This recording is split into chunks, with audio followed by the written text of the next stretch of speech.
తాకట్లో ఉన్న మీ బంగారాన్ని విడిపించి ఆ రోజు ఆన్లైన్ రేటుకి కొంటాం. Sharma gold company. Welcome to Suman TV. భారత ఆర్మీ ఇప్పుడు ఏం ప్లాన్ చేస్తోంది? ఇవాళ ఢిల్లీలో వరుసగా ప్రధాని మోదీతో రక్షణ శాఖ మంత్రి రాజ్నాథ్ సింగ్ వరుస మీటింగులు జరిపారు, వరుసగా భేటీలు జరిపారు. కశ్మీర్పై ఎప్పుడైతే ఉగ్రదాడి జరిగిందో ఇప్పటికే పాకిస్తాన్పై అతి కఠినమైన నిర్ణయాలు తీసుకుంది భారత ప్రభుత్వం.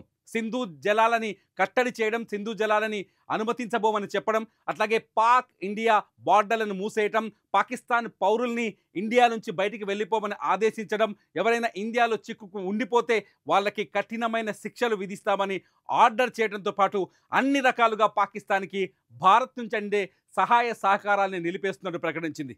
ఇటు దౌత్య కార్యాలయాల్లో కూడా పాకిస్తాన్ సిబ్బంది తగ్గిస్తూ వస్తుంది. అయితే ఇంత కఠినమైన నిర్ణయాల తర్వాత కూడా కేంద్రంలో ఢిల్లీ కాస్త ఇవాళ అలజడిగానే కనిపించింది. అట్ ది సేమ్ టైం లూధియానాలో కేంద్ర మంత్రి రామ్దాస్ అథల్వాలే ఒక కీలకమైన వ్యాఖ్య చేశాడు. పాకిస్తాన్ ఆక్రమించిన కాశ్మీర్ని తిరిగి చేజిక్కించుకోవడమే భారత్ ముందున్న లక్ష్యం అంటూ ఆయన మాట్లాడారు. పీఓకేపై ఇప్పుడు భారత్ గురి పెట్టబోతుందా? పాకిస్తాన్ ఎల్ఓసిని దాటి ముందుకెళ్లి పీఓకేని స్వాధీనం చేసుకునే అవకాశం ఉందా? ఇప్పుడు అదే చర్చ దేశవ్యాప్తంగానే కాదు, ప్రపంచవ్యాప్తంగా జరుగుతోంది. ఈ నేపథ్యంలోనే పీఓకేపై గురి పెట్టడం వల్లే చైనా పాకిస్తాన్కి మద్దతు ప్రకటిస్తోందా? ఇదంతా అతిపెద్ద చర్చగా జరుగుతుంది దేశవ్యాప్తంగా. పీఓకేని స్వాధీనం చేసుకోవాలంటూ రామ్దాస్ అథల్వాలే ప్రధాని మోదీని కోరారు, కేంద్ర ప్రభుత్వాన్ని కోరారు. పీఓకే ఎంతకాలం ఉంటే భారతదేశానికి అంతకాలం ఉగ్ర ముప్పు ఉంటుందని చెప్పుకొచ్చారు అథల్వాలే. పీఓకేని వెంటనే స్వాధీనం చేసుకోవాలి, అప్పుడే పాకిస్తాన్లో ఉన్న ఉగ్రవాదాన్ని కంట్రోల్ చేయగలుగుతామంటూ అథల్వాలే చెప్పారు. ఇటు కేంద్రంలో జరుగుతున్న కొన్ని పరిణామాలు కూడా ఏదో పాకిస్తాన్పై మరో కఠినమైన నిర్ణయం, కఠినమైన చర్య తీసుకునే అవకాశం ఉన్నట్టుగా కనిపిస్తోంది. ఇవాళ రక్షణ మంత్రి ప్రధాని మోదీ పదే భేటీ అయిన తర్వాత పాక్పై ఎటువంటి గురి పెట్టబోతున్నారు? పాక్పై ఏదైనా చర్యలు తీసుకునే అవకాశం ఉందా?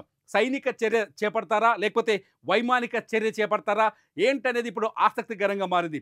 ఇప్పటికే భారత బలగాలని బోర్డర్ చుట్టూ అప్రమత్తం చేశారు. అరేబియా సముద్రంలో నావికాదళం చాలా సిద్ధంగా ఉంది.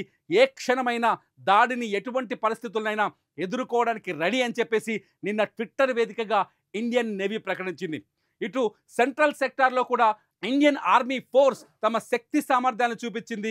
ఇండియా దగ్గర ఉన్న అత్యాధునిక రాఫెల్ లాంటి అత్యాధునిక యుద్ధ విమానాల సామర్థ్యాన్ని ప్రదర్శించింది. ఇటు ఆర్మీ కూడా కాశ్మీర్లోని అన్ని వ్యూహాత్మక ప్రాంతాల్లో డిప్లాయ్ చేసింది. ఎటువంటి పరిస్థితుల్లో ఏ సీన్ ఎదురైనా అటాక్ చేయడానికి రెడీగా ఉంది. ఎల్ఓసి చుట్టూ పాక్ కాల్పులు జరుపుతున్నప్పటికీ వాళ్ళని ఎప్పటికప్పుడు తిప్పికొడుతోంది. మొత్తంగా ఈ చర్చ ప్రపంచవ్యాప్తంగా మొదలైంది. పీఓకేపై భారత్ కన్నేసింది. ఖచ్చితంగా ఈసారి పాక్ ఆక్రమిత కాశ్మీర్ని స్వాధీనం చేసుకోబోతుంది భారత్ అనే చర్చ మాత్రం ప్రపంచవ్యాప్తంగా మొదలైంది. ఇటు తాలిబాన్లు కూడా పహల్గామ్లో జరిగిన దాడిని ఖండించడం, తాలిబాన్లకు కూడా పీఓకే కొంత, ఆఫ్ఘనిస్తాన్కి కూడా పీఓకే కొంత నష్టంగా పరిణమించడంతో పీఓకేపై భారత్ ఖచ్చితంగా చర్యలు తీసుకోబోతుందని ఒక చర్చ అయితే మొదలైంది.